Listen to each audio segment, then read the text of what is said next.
The 2014 conflicts in Ukraine are among the most complex we will examine this semester.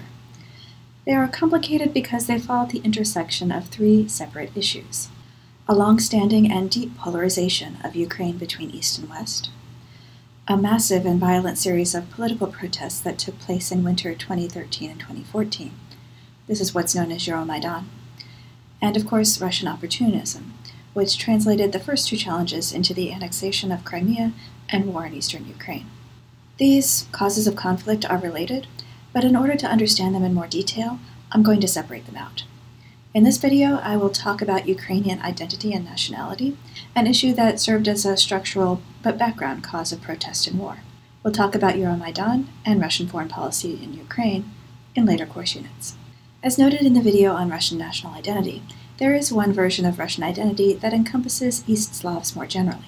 While Ukrainian nationalists reject subsuming Ukrainian identity in this way, there are many Ukrainians, especially those who are ethnically Russian or Russian speakers, who adopt it.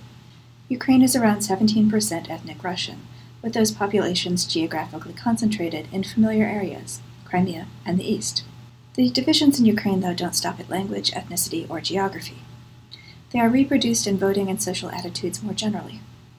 You can see this difference in the vote for president in 1994, where voters in the East favored the Russian-supported Leonid Kuchma over nationalist Leonid Kravchuk. These results were replicated in the 2004 race between Viktor Yushchenko and Viktor Yanukovych, and again in 2010 when Yulia Tymoshenko ran against Yanukovych.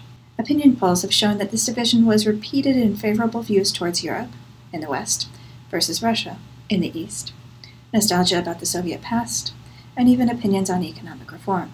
The 2014 conflict did disrupt all these patterns, but some of its origins lie in this deep and overlapping ethno-linguistic and ideological polarization. I'm going to end this very short video with a few notes on Crimea.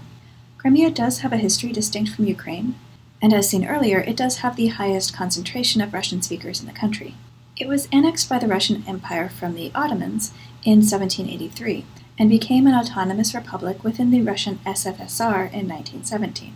Khrushchev transferred Crimea from Russian administrations to the Ukrainian SSR in 1954. A review of the Soviet archives by Mark Kramer for the Wilson Center concludes this was actually done to increase the Russian population within Ukraine, as well as some factional politics within the Politburo.